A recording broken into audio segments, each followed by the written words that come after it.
Bismillahirrahmanirrahim. Assalamualaikum warahmatullahi wabarakatuh. Innal hamdalillah nahmaduhu wa nasta'inuhu wa nastaghfiruh wa na'udzu billahi min syururi anfusina min sayyiati a'malina. May yahdihillahu fala mudhillalah wa may yudlil fala hadiyalah.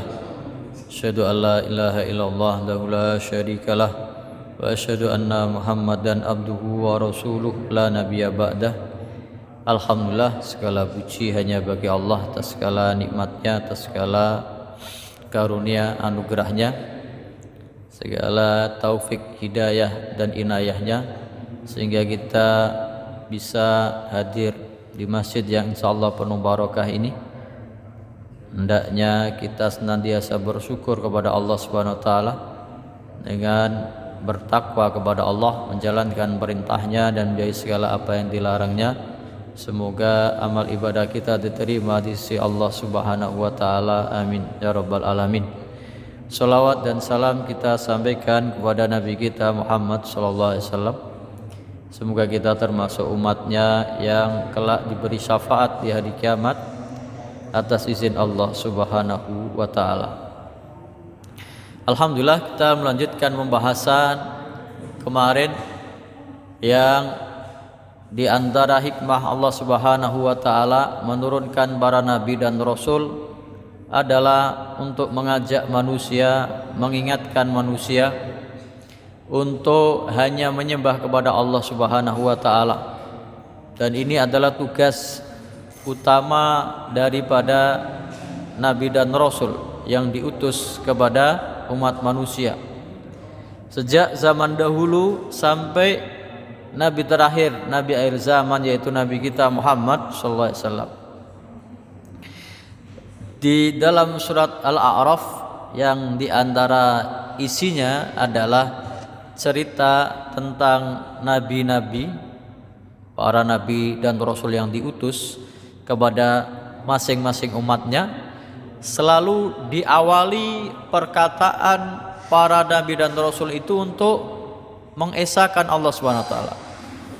Maka ini hakikat atau tujuan utama diutusnya para nabi dan rasul, mengajak manusia untuk hanya menyembah Allah Subhanahu wa taala, mentauhidkan Allah Subhanahu wa taala dalam segala jenis peribadatan, penyembahan, pengagungan, pengkultusan. Kalau Nabi Nuh alaihissalam di ayat 59, ini semua dari surat Al-A'raf, Allah Subhanahu wa taala berfirman, A'udzubillahi minasyaitonirrajim. Bismillahirrahmanirrahim. Laqad arsalna Nuhan ila qaumihi faqala ya qaumi ibudullaha ma lakum min ilahin ghairuh. Sungguh telah kami utus Nabi Nuh kepada kaumnya, maka dia berkata kepada kaumnya, wahai kaumku, sembahlah hanya Allah Subhanahu wa taala yang tidak ada Tuhan lain bagi kalian selain Allah Subhanahu wa taala. Inni akhafu alaikum adzaba yaumin azim. Sesungguhnya aku takut kalau kalian membangkang perintah Allah akan diadab dengan adab yang sangat pedih. Begitu juga Nabi Hud alaihissalam. Wa ila adin akhahum huda. Dan kepada kaum Ad kami utus saudara mereka. Maka ini hikmahnya.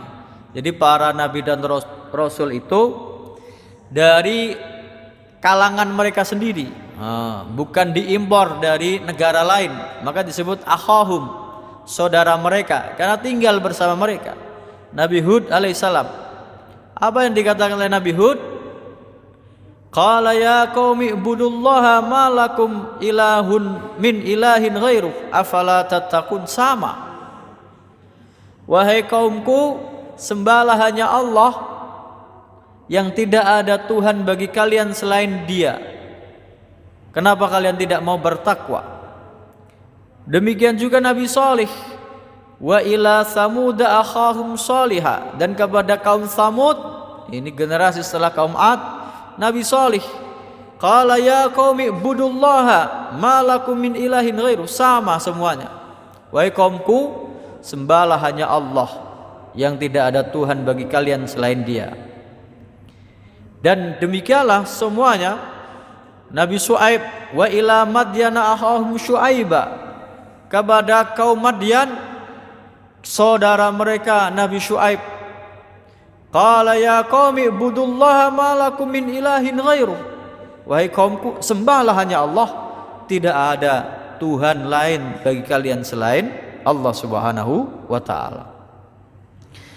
Lalu diambil kesimpulan dari semua para nabi dan rasul itu di dalam surat An-Nahl ayat 36, Allah Subhanahu wa taala berfirman menegaskan, walaqad ba'atsna fi kulli ummatir rasulan ani'budullaha wajtanibut taghut, dan sungguh telah kami utus kepada setiap umat, setiap kaum, setiap generasi rasulan, utusan dari kami, nabi dan rasul. Apa perintahnya? Ani'budullaha wajtanibut taghut, sembahlah hanya Allah Subhanahu wa taala, jauhilah semua taghut. Taghut dari kata akar kata togho. Togho artinya berlebihan, melampaui batas. Benda, makhluk dianggap sebagai Tuhan, itu perlakuan yang melampaui batas. Kita menyembah makhluk itu memperlakukan makhluk di luar kedudukannya, di atas kedudukannya, melampaui batas. Maka taghut adalah semua sesembahan selain Allah Subhanahu wa taala. Sembahlah hanya Allah dan jauhilah semua sesembahan selain Allah Subhanahu wa taala. Maka ada yang mengikuti, ada juga yang membangkang. Faminhum man hadallahu, sebagian dari mereka ada yang diberi petunjuk oleh Allah. Di antaranya semoga kita termasuk di dalamnya orang-orang yang diberi petunjuk, taufik, hidayah oleh Allah Subhanahu wa taala, mau mengikuti Nabi Muhammad SAW. Wa minhum man haqqat alaihi dhalalah, di antara mereka sudah diperingatkan oleh nabinya, datang kepada mereka nabi dan rasul Allah, mengajak mereka menyembah kepada Allah, tapi telah tetap ketetapan bahwasanya mereka dalam kesesatan, tidak mau mengikuti petunjuk itu. Fasiru fil ardi fangduru kaifa kana akibatul mukadzibin, maka silahkan kalian tengok, berjalanlah di muka bumi ini, ending, kehabisan, akibat dari orang-orang yang mendustakan seperti apa. Dibinasakan, dihancurkan, gak ada yang abadi, semuanya mati, semuanya binasa, dan kelak akan mempertanggungjawabkan semua perbuatannya kepada Allah Subhanahu wa taala. Demikian juga di dalam surat Al-Anbiya ayat 25, Allah Subhanahu wa taala berfirman, wa ma arsalna min qablika mir rasulin, dan tidaklah kami utus sebelum engkau Muhammad setiap nabi dan rasul, illa yuhi ilaihi annahu la ilaha illa ana fa'budun, kecuali pasti kami wahyukan kepadanya, nabi dan rasul itu, bahwasanya tidak ada Tuhan kecuali hanya Allah yang Maha Esa, kecuali aku Allah Subhanahu wa taala, fa'budun, maka sembahlah hanya aku, hanya Allah Subhanahu wa taala. Maka inilah kewajiban pertama manusia, dan ending dari manusia kalau bisa mempertahankan ini, maka insya Allah selamat mendapat keridhaan Allah Subhanahu wa taala. Maka Nabi Muhammad SAW bersabda, umirtu an uqatilan nasa hatta yashhadu alla ilaha illallah wa anna muhammadar rasulullah. Aku diperintahkan untuk memerangi manusia sampai mereka bersaksi tidak ada Tuhan selain Allah, dan bahwasanya aku Nabi Muhammad utusan Allah. Tidak usah pakai teori falsafat, tidak usah pakai teori macam-macam. Ikutilah teori yang datang dari Allah Subhanahu wa taala. Dari awal sampai akhir kunci keselamatannya itu. Maka kan benar kalau ada orang yang mengatakan kuncinya surga, miftahul jannah la ilaha illallah. Ditegaskan dalam hadis, man kana akhiru kalamihi la ilaha illallah dakhalal jannah. Barang siapa yang akhir perkataannya sebelum dia wafat, sebelum meninggal, la ilaha illallah, dijamin pasti dia masuk surga. Ini adalah kalimat yang paling agung yang kita pegang, yang kita ucapkan pembuka kita masuk Islam, dan kelak yang menyelamatkan kita kalau kita bisa mempertahankan kalimat itu sampai akhir hayat kita. Kemudian Allah Subhanahu wa taala menjelaskan melalui para nabi dan rasul, diturunkan kepada mereka kitab-kitabnya. Maka penjelasan tentang pengesaan, ketauhidan, mengesahkan Allah Subhanahu wa taala ini secara teori kita hanya memakai ayat-ayatnya, kemudian kita mengklasifikasikannya. Maka paling tidak ada 3. Ini secara pengklasifikasian tentang ketauhidan itu sendiri. Yang pertama adalah tauhid rububiyah. Tauhid yang mengakui bahwa yang menciptakan alam semesta ini hanya Allah Subhanahu wa taala. Gak ada yang menciptakan alam semesta ini kecuali Zat yang Maha Kuasa, yang Maha Tinggi, yang Maha Esa, yang Maha Kuat, yang Maha Perkasa, yaitu Allah Subhanahu wa taala. Gak ada selain Allah Subhanahu wa taala yang berani mengklaim, mengaku Dia yang menciptakan alam semesta ini.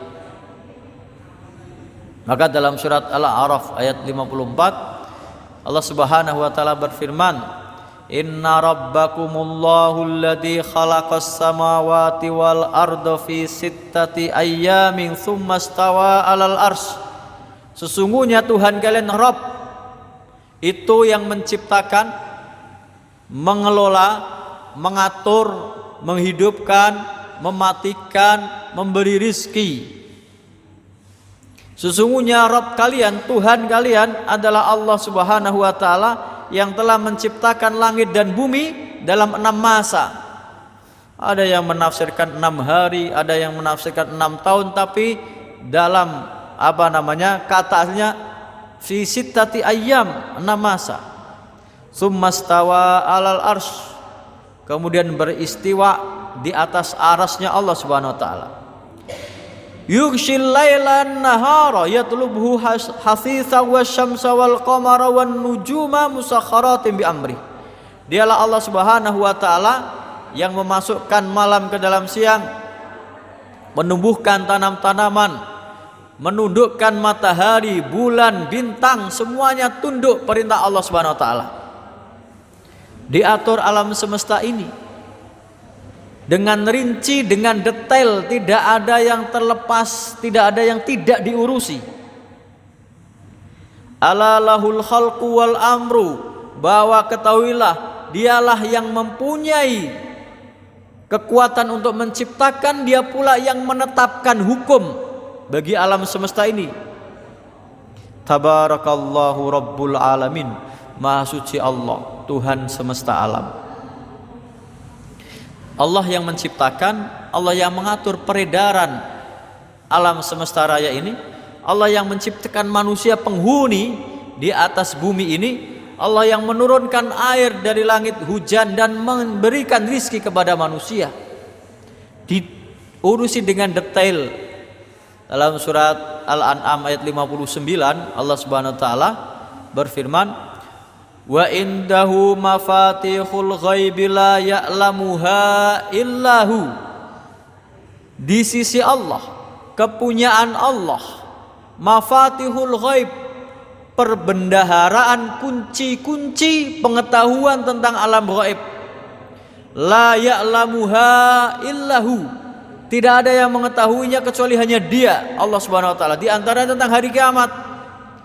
Maka kalau ada orang yang mengaku tahu tentang hal gaib, tahu tentang ramalan masa depan, tahu kapan akan terjadi hari kiamat, kita wajib tidak percaya. Bahkan ancamannya orang yang mendatangi dukun yang mengaku mengetahui hal yang gaib, salatnya 40 hari tidak diterima. Wa indahu mafatihul ghaibi la ya'lamuha illahu. Dia Allah, di sisinya perbendaharaan kunci-kunci ilmu gaib yang tidak ada yang tahu kecuali hanya Allah. Nabi Muhammad ditanya tentang kiamat, akhbirni anis saah oleh malaikat Jibril, maka beliau menjawab, mal mas'ulu anha bi'a'lama minas sa'il. Yang ditanya dengan yang bertanya sama-sama enggak tahu. Yang tahu hanya Allah Subhanahu wa taala. Wa ya'lamu ma fil barri wal bahr. Allah Subhanahu wa taala Maha mengetahui apa yang ada di daratan dan di lautan. Di daratan semuanya ini Allah Maha tahu. Di kegelapan dasar lautan ada berapa makhluk yang hidup di situ, ada berapa batu pasir di situ, Allah yang Maha tahu. Wa ma tasqutu min waraqatin illa ya'lamuha. Tidaklah sehelai daun itu jatuh kecuali Allah Maha tahu. Tahu kapan dia akan jatuh, tahu bagaimana dia akan jatuh, tahu kenapa dia akan jatuh, tahu di mana dia akan jatuh. Padahal tidak ada urusannya dengan surga dan neraka. Daun enggak dihisap, tapi Allah mengaturnya dengan rinci, dengan detail. Wala habbatin fid dulumatil ardi wala ratbin wala yabisin illa fi kitabim mubin. Tidaklah ada satu biji tanaman dalam kegelapan bumi, dalam keadaan kering atau basah, dia tumbuh atau tidak, Allah Maha tahu, dicatat dalam kitab Lauhul Mahfuz. Ini sifat rububiyah Allah Subhanahu wa taala. Dan setiap surat di dalam Al-Quran intinya itu ada penjelasan rububiyah Allah. Dia yang Maha Pencipta, menghidupkan, mematikan, memberi rizki. Kemudian tentang sifat ketuhanan uluhiyah. Kita membahas tentang rububiyah dulu. Maka ada surat Fatir. Apa itu Fatir? Fatiris samawati wal ard. Alhamdulillahi fatiris samawati wal ard. Artinya pencipta. Fatoroi, Allah yang menciptakan. Maha suci Allah, segala puji hanya bagi Allah, pencipta langit dan bumi. Fatiris samawati wal ard, yang menciptakan tidak ada sebelumnya. Kalau kita membuat meja atau rumah ada bahannya, Allah yang menciptakan belum ada bahannya. Allah langsung menciptakan, kun fayakun. Fatiris samawati wal ard, ja'ilil malaikah, dia yang menjadikan malaikat rusulan, sebagai utusan, diperintahkan oleh Allah Subhanahu wa taala.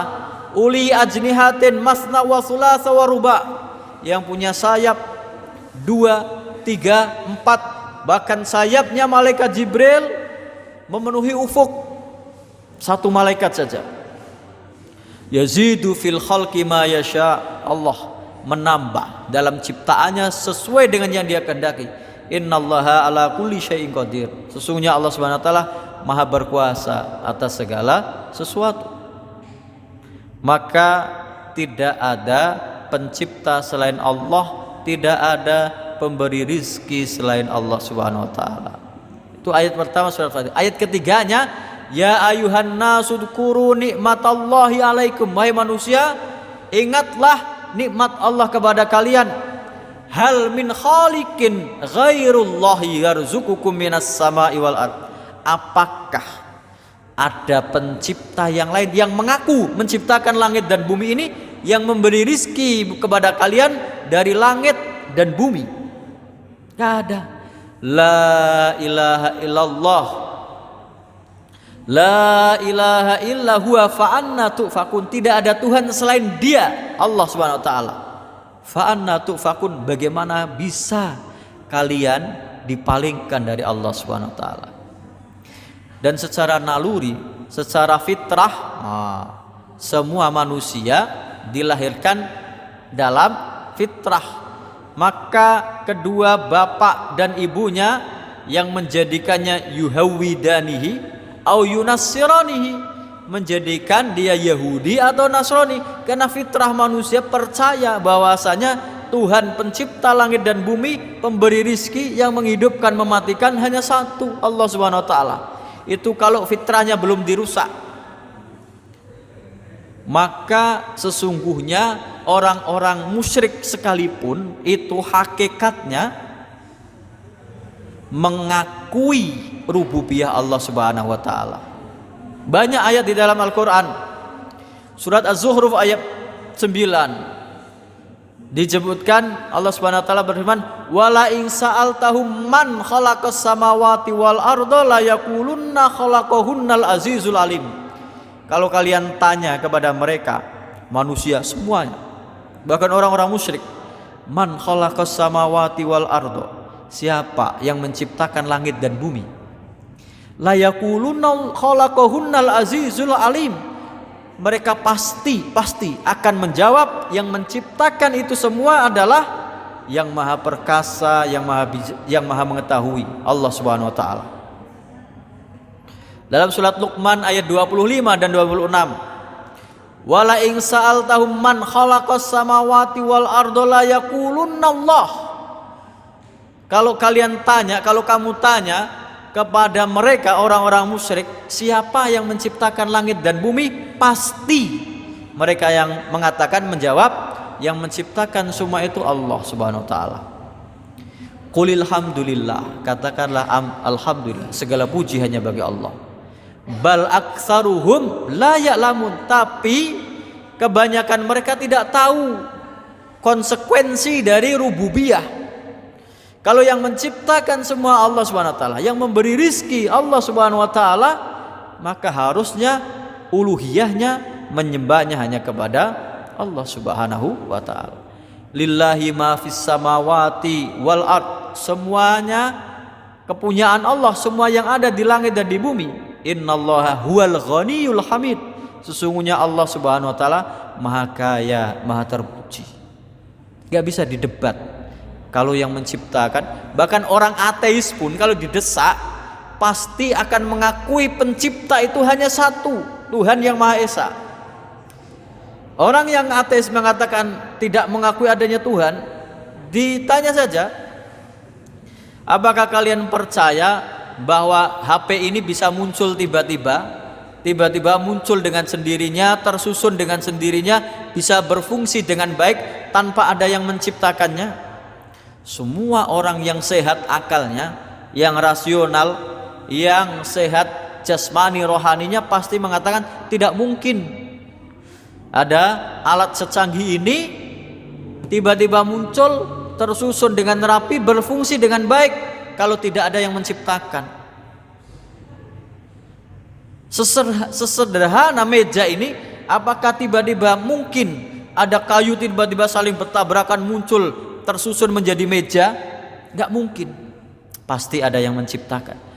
Ini yang simpel, sederhana. Bagaimana dengan alam semesta raya yang rumit, yang besar, yang luas, yang banyak tidak terhingga?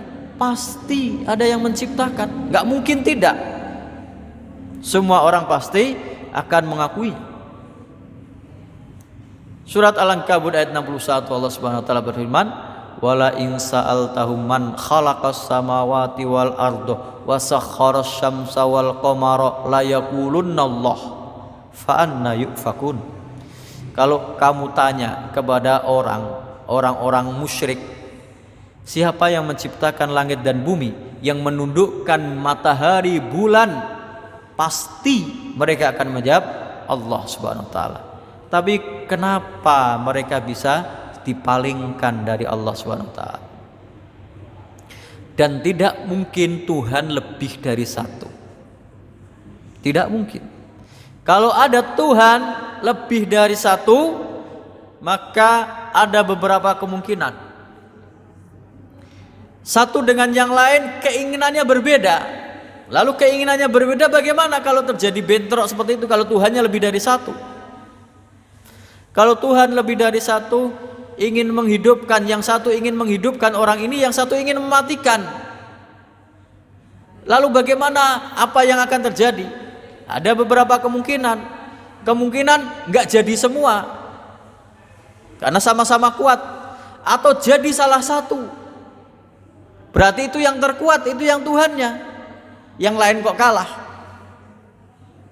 Atau tidak jadi semua, berarti semuanya ada yang lebih tinggi yang mengatur, yaitu Allah Subhanahu wa ta'ala. Dalam surat Al-Mu'minun ayat 91 menjelaskan bagaimana kemungkinan kalau ada Tuhan lebih dari satu. Mattakhadallahu min waladi wa ma kana ma'ahu min ilah. Allah Subhanahu wa ta'ala tidak pernah punya anak dan tidak ada sekutu Tuhan selain Allah bersamanya. Tuhan gak butuh bantuan karena Dia yang Maha Perkasa. Kalau ada Tuhan selain Allah, dua Tuhan, ildalla dhahaba kullu ilahin bima khalaqa wa la ala ba'dhum ala ba'din. Pasti masing-masing Tuhan akan membawa ciptaannya saling ingin menguasai terhadap kekuasaan Tuhan yang lain. Subhanallahi amma yasifun. Maha suci Allah atas apa-apa yang mereka sifatkan kepada Allah. Dalam surat Al-Anbiya ayat 22, laukana fihima, kalau ada di langit dan di bumi, alihatun illallah lafasadata. Kalau di bumi dan di langit ini ada Tuhan-Tuhan lain selain Allah, maka seluruh ciptaan ini pasti akan rusak, hancur, karena masing-masing Tuhan punya kehendak sendiri, punya kemauan sendiri. Fasubhan, pasti itu ending ayatnya ditutup dengan subhana, maha suci. Fasubhanallahi rabbil arsy amma yasifun. Maha suci Allah, Tuhan sang pemilik ars dari segala apa yang mereka sifati. Ini apa namanya? Tauhid rububiyah, bahwa yang menciptakan itu hanya Allah Subhanahu wa ta'ala. Lalu yang diajak oleh para nabi dan rasul itu tauhid uluhiyah, kepada siapa kita menyembah. Kalau yang menciptakan semua ini Allah Subhanahu wa ta'ala, kepada siapa kita menyembah? Kalau yang memberi rizki kita hanya Allah Subhanahu wa ta'ala, maka kesimpulannya Tuhan yang patut disembah hanya satu. Wa may yad'u ma'allahi ilahan akhar la burhana lahu bihi fa inna ma hisabuhu inda rabbih innahu la yuflihul kafirin. Innahu la yuflihul kafirun. Barang siapa yang menyembah bersama Allah Tuhan yang lain, enggak ada penjelasan kepadanya, maka sesungguhnya hisabnya kelak di sisi Allah Subhanahu wa taala, dan tidak akan beruntung orang yang kafir. Ini Tuhan hanya satu yang kita ucapkan dalam setiap sholat. Qul inna sholati wa nusuki wa mahyaya wa mamati lillahi rabbil alamin. Katakanlah, sholatku, ibadahku, hidupku, matiku hanya untuk Allah Subhanahu wa taala.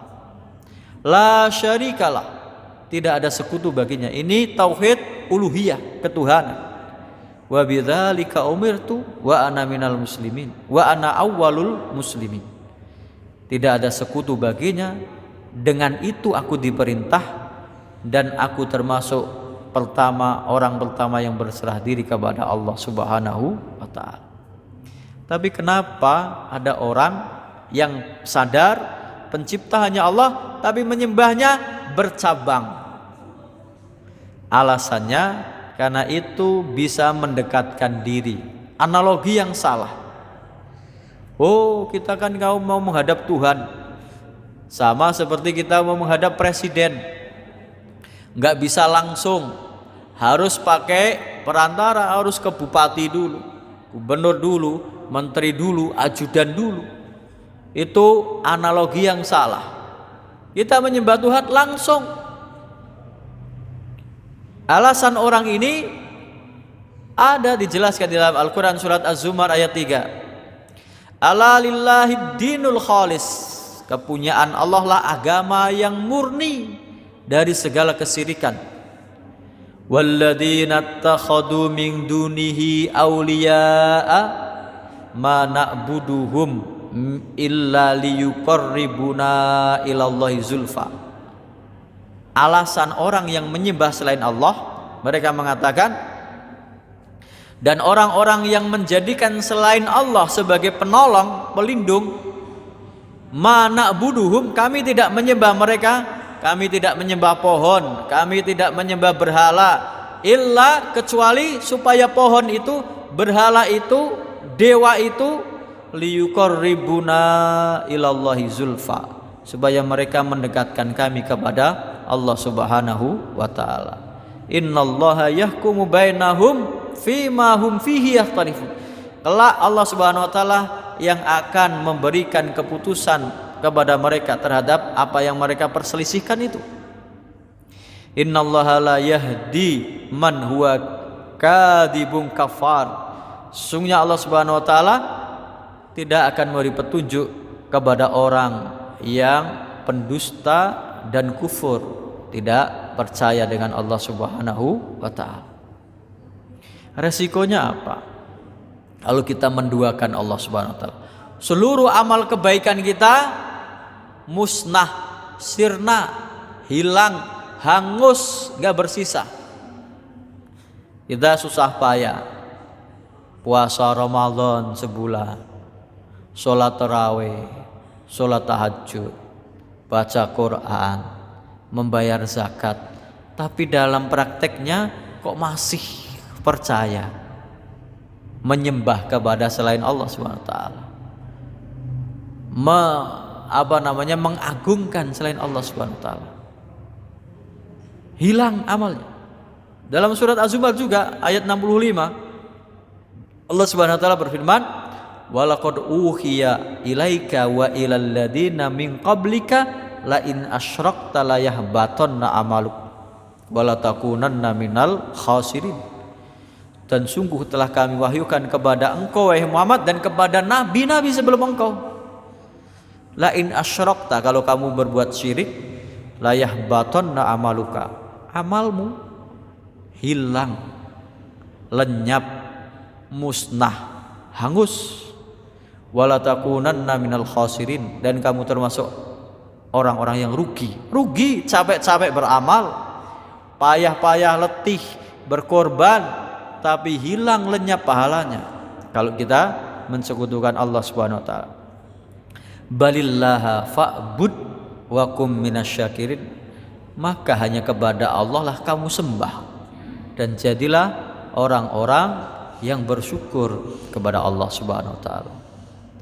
Maka di dalam tauhid uluhiyah itu Allah Subhanahu wa taala menggunakan lafal ana, saya. Dalam surat Toha ayat 14, ketika Nabi Musa berdakwah kepada Fir'aun, ketika Nabi Musa diajak bicara oleh Allah Subhanahu wa taala, maka Nabi Musa disebut kalimullah. Allah Subhanahu wa taala berfirman, innani anallahu la ilaha illa ana fa'budni wa aqimis sholata lidzikri. Sesungguhnya aku, ketika Allah berfirman kepada Nabi Musa, innani, sesungguhnya aku, anallah, akulah Allah, la ilaha illa ana, tidak ada Tuhan selain aku, fa'budni, maka sembahlah hanya aku, wa aqimis sholata lidzikri, maka dirikanlah sholat untuk mengingatku. Kemudian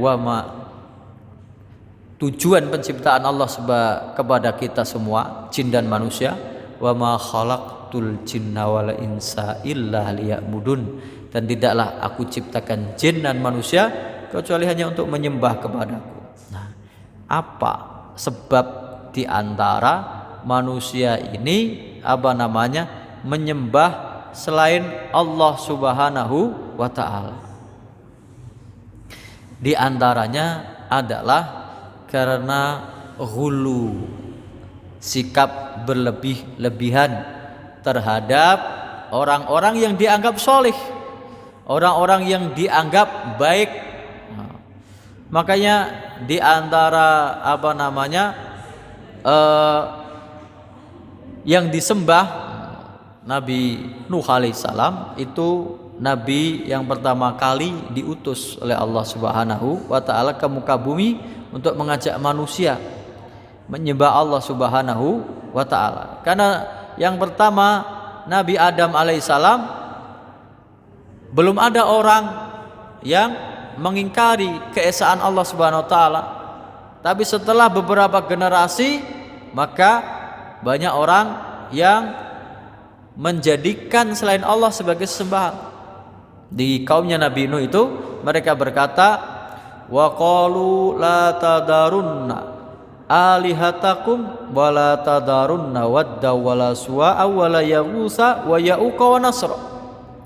Kaumnya Nabi Nuh ketika diajak untuk menyembah Allah Subhanahu wa taala, hanya Tuhan satu-satunya, mereka memberi tahu kepada kaumnya, ini pembangkangnya, mereka mengatakan la tadarunna alihatakum, jangan kalian tinggalkan sesembahan kalian, Tuhan-Tuhan kalian. Siapa Tuhan-Tuhan mereka?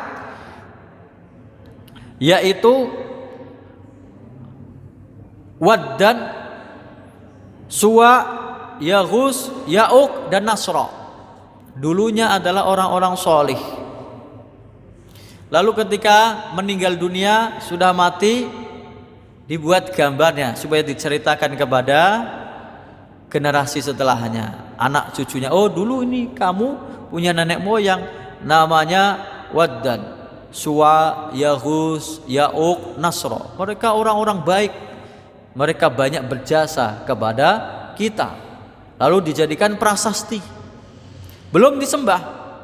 Setelah prasasti dibuat patungnya sebagai peringatan. Oh, ini dulu pahlawan kita, orang-orang soleh, teladan kita. Tapi generasi ke generasi ini hilang, mati, nggak tahu ceritanya, kemudian disembahlah patung-patung itu, dijadikan Tuhan. Maka Nabi Muhammad SAW sangat melarang supaya kita tidak boleh menjadikan kuburan sebagai tempat ibadah. Ali bin Abi Thalib berkata kepada seorang tabi'in, amaroni alla ad'a qabran musyrifan illa sawaitu wala timsalan illa tomastu. Aku diperintahkan oleh Nabi Muhammad SAW supaya tidak membiarkan ada satu kuburan yang tinggi, supaya aku ratakan, supaya tidak dijadikan sesembahan oleh manusia, dan tidak ada berhala kecuali disuruh membinasakan, menghancurkannya, supaya tidak disembah. Nabi Muhammad SAW dalam sebuah hadis sahih Bukhari dan Muslim, beliau bersabda, la'anallahu al-yahuda wan nasara. Allah Subhanahu wa taala melaknat orang-orang Yahudi dan Nasrani. Ittakhadhu qubur anbiya'ihim masajid. Karena mereka menjadikan kuburan nabi-nabi mereka tempat sujud, masjid. Itu kuburan nabi, itu saja nggak boleh. Yuhadziru ma fa'alu, memperingatkan supaya jangan melakukan perbuatan seperti mereka.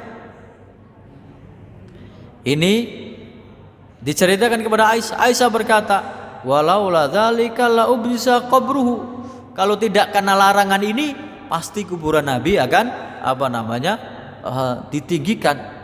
Walakin kariha an yuttakhadha masjidan. Tapi Nabi tidak boleh dijadikan masjid. Ketika Nabi sedang sakit, diceritakan tentang gereja-gereja orang-orang Nasrani yang penuh dengan lukisan tentang orang-orang terdahulu, orang-orang solehnya. Maka Nabi Muhammad SAW bersabda, inna ulaika idza mata fihim ar-rajulu as-soleh banau ala qabrihi masjidan. Mereka itu orang-orang Yahudi Nasrani itu kalau ada orang mati, orang solih, mereka menyebutnya orang suci, santo, maka dibangun di atas kuburannya masjid. Bagi mereka gereja, tempat ibadah. Wa sawwaru fihi tilkat tasawir, lalu digambar patung-patung dan gambar-gambar mereka. Ulaika syirarul khalqi indallahi yaumal qiyamah. Mereka itulah seburuk-buruk makhluk kelak di sisi Allah di hari kiamat. Dalam Sahih Muslim, Nabi Muhammad SAW bersabda, ala wa inna man kana qablakum kanu yattakhiduna qubur anbiya'ihim wa salihihim masajid. Ketahuilah bahwasanya orang-orang sebelum kalian mereka menjadikan kuburan nabi-nabi mereka dan kuburan orang-orang yang soleh mereka sebagai masjid. Ala fala tattahidu al-qubur masajid. Maka jangan jadikan kuburan semua kuburan. Kuburan nabi saja enggak boleh. Jangan jadikan masjid.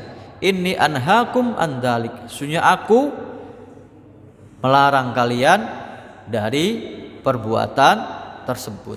Nah, ini adalah pencegahan terhadap kemaksiatan yang lebih besar, kemusyrikan, kekufuran yang bisa menjerumuskan manusia kepada kemaksiatan yang lebih besar. Kemudian definisi tauhid yang ketiga adalah tentang asma wa sifat, tentang sifat dan nama-nama Allah Subhanahu wa taala. Ayatnya banyak dan sederhana Islam menjelaskan. Surat Al-Ikhlas pendek itu sudah mencukup.